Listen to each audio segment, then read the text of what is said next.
Here's your wrestling news for October 23rd, 2020. And your headlines include WWE superstars submitted formal complaints on company. Bray Wyatt teases possible WWE Hell in a Cell opponent. Several former WWE superstars took part in MLW television tapings. What happened after NXT went off the air? AEW star suffers scary spot after being knocked out on Dynamite. Concern over Fenix's condition after match on AEW Dynamite. John Cena accidentally gave Eric Andre a concussion while filming Stunt. WWE superstar confirms the Raw storyline has been dropped. Brock Lesnar says the UFC is my home. WWE Nixed plans for Talking Smack on FS1, and more. We're kicking off today with WWE as 3 company venues are on a list of areas in Florida which may have helped the spread, and we now know more about what's happened before they're visited by the Orange County Board of Health. During Wrestling Observer Live, Brian Alvarez revealed details WWE have provided to Orange County's strike team, and we now know how many people in the company have tested positive.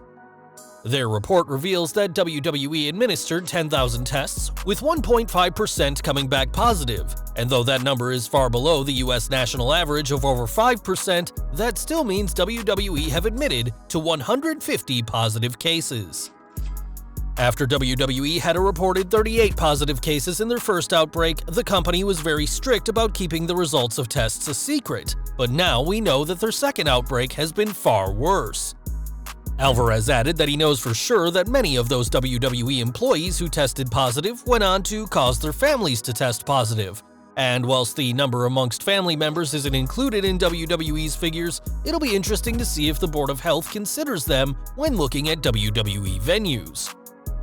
This investigation is the last thing WWE needed, and as if this wasn't bad enough for WWE, Wrestling Inc. is reporting that there are several trainees and NXT talent at the CWC who have made formal complaints about the proper operations and protocols not being followed.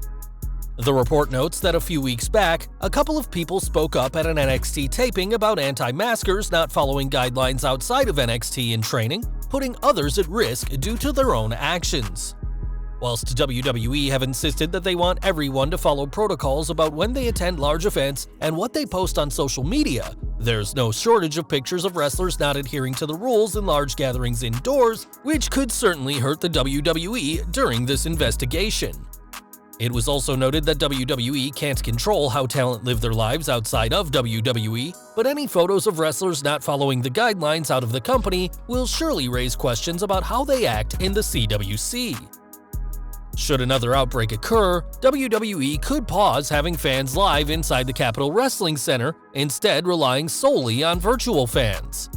In a statement, WWE have insisted that they take proper measures regarding the current situation, including contact tracing and a 14-day quarantine if symptoms are shown, but it seems some superstars are still being able to flout the rules. Now, tonight's SmackDown will be the go-home show for Hell in a Cell, and the Universal Champion Roman Reigns will make an appearance. On the show, the Tribal Chief will reveal what the consequences will be for Jey Uso if he loses this Sunday's I Quit Hell in a Cell match between the two, and Reigns has said that the stakes are higher than any match in WWE history. Jey's rise to the main event has been unlikely but entertaining, and we'll have to see what Reigns has in store tonight when SmackDown moves to FS1. From SmackDown to Raw, as Bray Wyatt doesn't have a match for this Sunday's Hell in a Cell pay-per-view, but that could soon change. On this week's Raw, The Fiend decimated Retribution, and after the attack, T-Bar tweeted that there'll be hell to pay, with hell being in all caps. Wyatt responded by saying that revenge is a nasty business, and shared a clip from the Firefly Funhouse that states, "See you in hell." It's also worth noting that this isn't the first time Wyatt and T-Bar have exchanged tweets, though the match hasn't been made official as of yet. Over to MLW next, as the promotion had to freeze operations near the start of this year, but have now done a lot of TV tapings with some very special surprises. If you are an MLW fan and don't want to be surprised, we recommend skipping the next 30 seconds. Wrestling Inc. is reporting that several former WWE stars worked the tapings, including Lio Rush, ACH, and Shawn Daivari. And whilst they said there were plenty of surprises, we're not sure if that means just these 3 or even more big names. The company taped 16 weeks worth of TV at the Guilt nightclub in Orlando, and they recorded these episodes from last Sunday through Tuesday. One name who may not be on the shows is Mance Warner, who tried to get his release from the company but was denied, and time will tell what MLW will be like when it returns to TV. From MLW to NXT, as Pat McAfee made an impression this week, helping Oney Lorcan and Danny Burch become the new NXT Tag Team Champions, and he was far from finished after the show. After NXT went off the air, McAfee cut a scathing promo from the Capitol Wrestling Center, even saying the venue looks like dog crap because fans are in the building. Referring to himself and the tag champions as the new kings of NXT, McAfee added that they are unstoppable and was met with a chorus of boos by the fans. Fans will remember that it was McAfee who cost the Undisputed Era the tag team titles back in August when they faced off against then-champions Imperium, and we're very interested to hear what Adam Cole has to say now that McAfee is back, seemingly for the long term. AEW news next in this week's Dynamite was once again a highly entertaining show with a very scary moment. During the main event's four-way tag match, Alex Reynolds took a move off the top rope from Isaiah Cassidy, and the Private Party member's thigh landed right on Reynolds' face, knocking him out. Post-match, Cody Rhodes ran down to check on him along with others, and thankfully, Reynolds was able to sit up and walk off. At this time, there's no official word on the extent of his injury, and whilst this was certainly a big spot in the match, it wasn't meant to go down like this. That wasn't the only issue with this week's show, as Fenix and Penta collided this week, but now there's some concern about Fenix's condition. During Wrestling Observer Radio, Dave Meltzer commented that Fenix looked hurt or at the very least sore, and whilst there's some fear that he got concussed, that's not been confirmed. Meltzer added that he heard Fenix may have injured his neck in the match, though he's notoriously known for working through pain. Despite this pain, Fenix won the match against Penta, meaning he advances in the current AEW tournament. But if he is injured, then that may mean he won't be able to compete next week. Though he's worked through pain in the past, AEW can't risk it if he's injured his neck or been concussed, and we don't know who would replace him next week if he can't face Kenny Omega.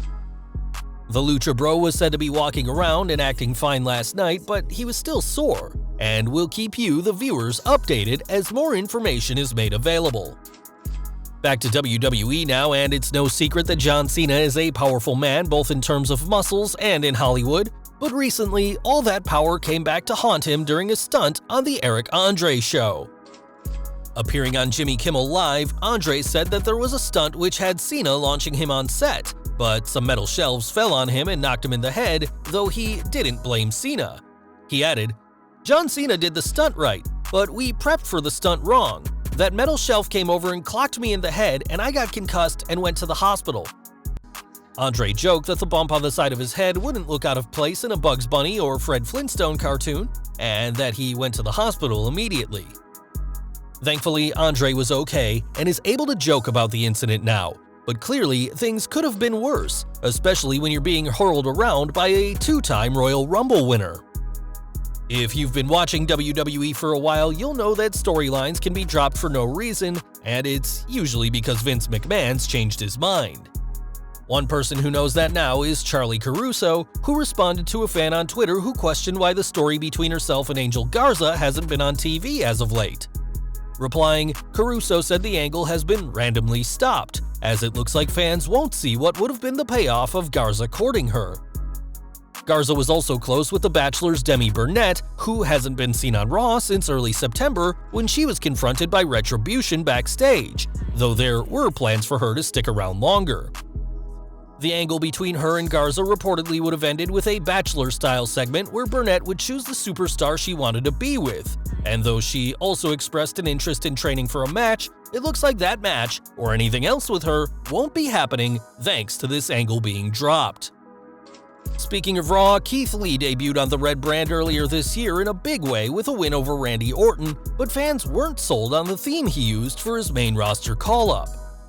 The reason the company got rid of his NXT Limitless theme is because they're doing away with as much CFO dollar content as they can, and now the company is recording something new for the former NXT champion.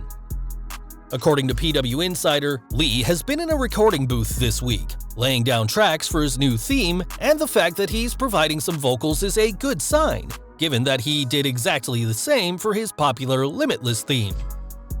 After fan backlash online when his main roster theme came out, Lee acknowledged the issue and said that it was being taken care of, and now it appears the time has come to correct this problem. We're entering the video game world next, as UFC 4 dropped a new trailer this week with wrestling's hottest free agent, Brock Lesnar. In the trailer, Lesnar claims that the Octagon is his home and that the UFC is Brock Lesnar, alluding to his success in MMA between his WWE runs. A playable character in the new game, we'll have to see if this is just a deal for the next UFC game, and it's also possible he signed a deal with EA and not UFC, but the fact that he described the fighting promotion as his home should, teasing a return, certainly get the executives inside WWE talking. Back to WWE, and though the New Day is no more, that didn't stop Big E from talking about the group recently and made some pretty shocking revelations. On Corey Graves' After the Bell, Big E revealed how the group initially considered bringing in Alicia Fox back when the former Divas champion was doing her Tantrums gimmick, and another name who they considered bringing in was Damien Sandow. Of course, neither of those happened, and now Sandow is gone from WWE, but we can't help but wonder what the New Day would have been with 5 members instead of 3. SmackDown news next, as this week's show will appear on FS1 alongside a one-off episode of WWE Backstage, but that's not all that'll be airing on the channel. According to a PW Insider report, when WWE recently brought back Talking Smack, the plan was to air it on FS1 after SmackDown, but that obviously didn't happen. It wasn't noted why WWE didn't want Talking Smack on FS1, though the fact that Backstage struggled with its viewing figures on FS1 may have been a factor.